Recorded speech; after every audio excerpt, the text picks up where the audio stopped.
नमस्कार. आजच्या कार्यक्रमात सगळ्यांचं स्वागत आहे. देहभान या पुस्तकाच्या लेखिका प्राजक्ता पाटील यांची मुलाखत घेणार आहे.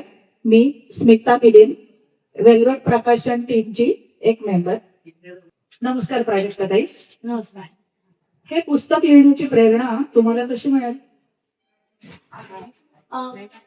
खरं म्हणजे आता या पुस्तक लिहिण्याच्या प्रेरणेमागे माझं अनिष्ट काम आहे. अंधश्रद्धा निर्मूलनाचं निधीचं काम करत असताना एक अशी माझी न्यूज केली गेली की ज्याच्यात क्रेजी टायटल करायचं होतं त्यांना, कॅची टायटल.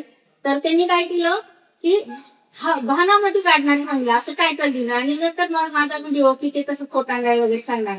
पण लोक व्हिडिओ बघायची नाही, माझं टायटल बघायची आणि मला फोन करायचे की असं असं समस्या आहे, आम्हाला कधी झाली बनावती नाही. मग कोरोना काळ होता आणि 60 ते 70 कॉल झाल्याच्या नंतर मला एक धागा सापडला या सगळ्यामध्ये कॉमन, की कुठंतरी वैवाहिक जीवनातली अतृप्ती जी आहे ती छोट्या छोट्या गोष्टीच्या रूपामधून उद्रेक होऊन बाहेर येते. मग नवऱ्याला बायकोची थोडीशी चूक झालेली असेल तरी सहन होत नाही, किंवा बायकोला नवऱ्याची थोडीशी कमतरता सहन होत नाही. पण मुळाशी घट्ट रुजलेलं जे आहे ते अतृप्ती आहे आणि ती आहे वैवाहिक जीवनातील लैंगिक अतृप्ती, ज्याच्याबद्दल हे दोघं एकमेकांशी बोलायलाच तयार नाहीत. आणि त्यांना असं वाटतं की आपल्या घरात जे काही वातावरण चाललंय त्याच्या पाठीमागे कोणीतरी गर्मी किंवा भानावती केली. आणि मग मला असं वाटलं की या विषयावर आपण लोकांना जागरूक केलं पाहिजे. आणि मग मी लिहायला सुरुवात केली. कुठून आणि कशी गोळा केली? ऍक्च्युली नाविन्याचा शोध मी माझ्या शालेय जीवनामध्ये पण मला नवीन नवीन उपक्रम घ्यायला आवडतात. सतत उपक्रमशील शिक्षिका अशी माझी ओळख आहे.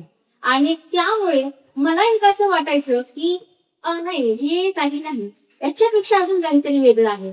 आणि मग माझ्या पाहण्यामध्ये इंद्रायणी मुखर्जीचा कामसूत्र सिनेमा आला.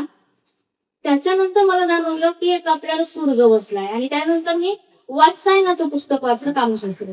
आणि त्यानंतर कळालं की अरे मला जे पाहिजे ते एक्झॅक्ट हे आहे की त्या कामामधील प्रणयामधील जी रसिकता आहे ती मला हवी आहे. ती मला इथं वात्सायनाने आधीच 2.5-3 वर्षापूर्वी लिहून ठेवलेली आणि ती मला सापडली. जसं खजिना सापडावा तसं मला वाटलं.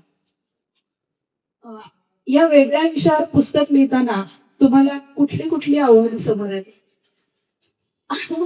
आव्हान मला खरं तर स्पेशल 40 मध्ये समोर आलं, कारण माझी पहिली पोस्ट मी स्पेशल 40 मध्ये टाकली होती. स्पेशल 40 मध्ये शिल्पानं आम्हाला खूप मन मोकळं वातावरण दिलं नव्हतं. मग आम्ही एकमेकांची खेचायचो, एकमेकांना फ्लर्ट करायचो, एकमेकांची टिंगर करायचो, टॉन्ट मारायचो, काउंटर पोस्टी टाकायचो.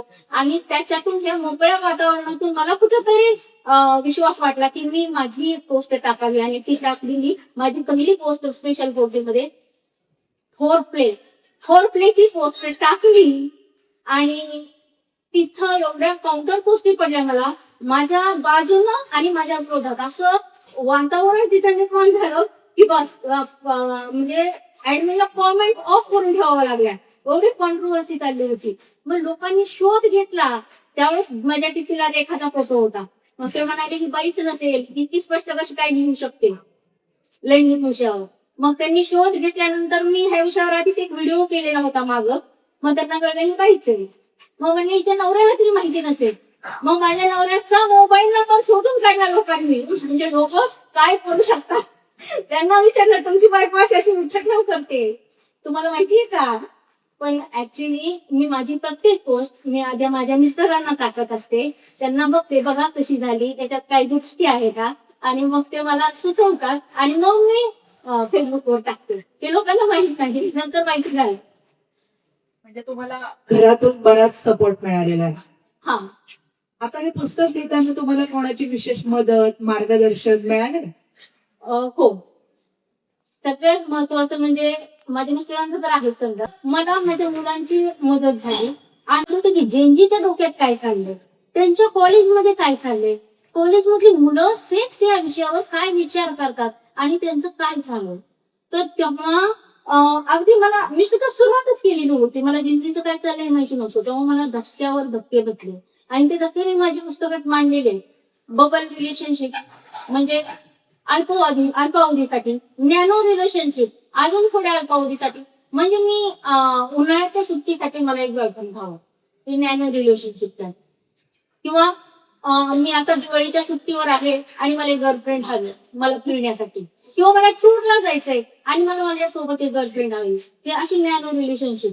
म्हणजे जी एवढं पुढे गेलेली आहे आणि आपण अजूनही त्या विषयावर उतरायलाच तयार नाही. म्हणजे गॅप तयार होतो.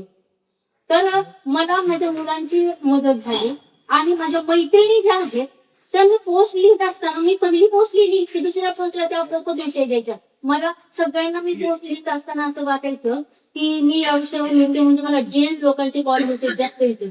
पण उलट झालं, मला लेडीजचे कॉल जास्त यायचे. राजस्था ह्या विषयावर लिहि ग, प्राजक्ता केवळी माझ्या कामात आहे पण मला लिहिता येत नाही, मला बोलता येत नाही, तू लिहि ग. असे मला किती कॉल आले असते, जवळजवळ 150 कॉल आले मी लिहिण्याचे. आणि ते कॉल मला प्रेरणादायी ठरले हे सगळं लिहिण्यासाठी. एक लेखिका म्हणून तुमचा आतापर्यंतचा सर्वात संस्मरणीय अनुभव कोणता आहे? माझा संस्मरणीय अनुभव म्हणजे विद्यार्थ्यांना किंवा लहान मुलांना, वयात येणाऱ्या मुलांना त्यांना सेक्स बद्दल जागृती करण्यासाठी जे सांगायचं आहे ते अत्यंत सोप्या भाषेत सांगावं लागणार. आणि ते सोप्या भाषेत कसं सांगावं हा मोठा मला पडलेला प्रश्न. आणि मग ते आर्टिकल्स लिहिताना सुद्धा मला ती जास्तीत जास्त भाषा कशी सोपी करता येईल की पालकांनी त्यांच्या मुलांना या विषयावर बोलावं किंवा शिक्षकांनी विद्यार्थ्यांना या विषयावर बोलावं. हा जो आहे माझा लेखनाचा तो मला तो जास्त अवघड वाटला आणि तो मला जास्त संस्मरणीय होता. कारण त्या विषयावरचं माझं प्रशिक्षण झालेलं होतं आणि मी शाळेमध्ये ते सुरू केलेलं होतं.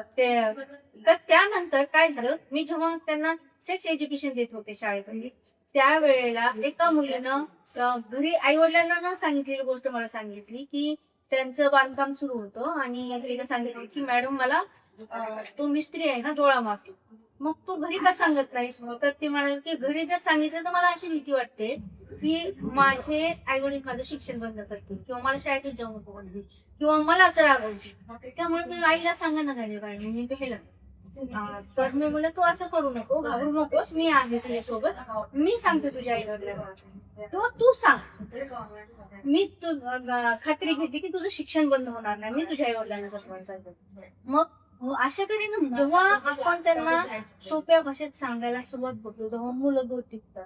आणि ते मला खूप भावलं की मी सुरुवात केली आणि त्याचा रिझल्ट लगेच मला मिळाला. तो मला अनुभव खूप हृदयस्पर्शी होता अच्छा. आणि संस्मरणीय. या पुस्तकाचं नाव तुम्ही कसं ठरवलं? खरं म्हणजे ही लेख मला जी मी लिहिली होती ते जागतिक लैंगिक आरोग्य दिना दिवशी लिहिली होती आणि त्यामुळे मी त्याचं नाव लैंगिक आरोग्य असंच ठेवलेलं होतं. पण ज्यावेळेस पुस्तक तयार करताना प्रकाशिका वर्षा सोबत यांच्यासोबत माझं जेव्हा बोलणं झालं त्यावेळेला वर्षा माझी मैत्रिणीच आहे, त्यामुळे आमचं बोलणं असं छान गप्पा व्हायच्या. आणि मग गप्पामधून असं आमचं ठरलं की आपण नाव बदलू. आणि मग वर्षा मॅडमने सुचवलं, मी काही सुचवायचे, त्या काही सुचवायच्या आणि मग मधून काही 2-3 टायटल्स काढले आणि एक आपण तिसरं थर्ड ओपिनियन घेऊन जे सेक्सॉलॉजिस्ट आहेत डॉक्टर राहुल पाट त्यांना तिन्ही टायटल्स पाठवले. आणि म्हटलं यांच्यात जास्त त्याची कोणतं वाटतं की मला असं वाटतं की यांना आणि वर्षाला असं वाटलं की त्यांना जरा जास्त अनुभव आहे त्या विषयात, तर त्यांनी तेच निवडलं.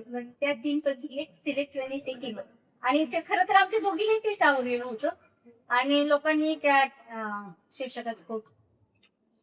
आजच्या काळात माहितीपर पुस्तकाचं महत्व काय आहे असं तुम्हाला वाटतं?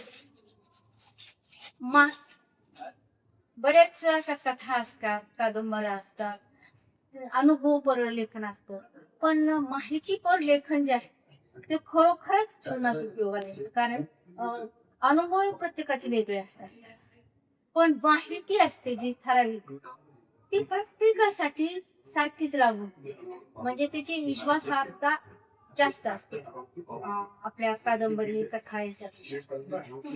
कारण ते सर्वेक्षणातून आलेलं असतं, त्या कोणत्या तरी चिकित्सेमधून आलेलं असतं, काही काळामधून आलेलं असतं, आणि त्यामुळे ती जास्त वास्तविकतेच्या जवळ जाणार.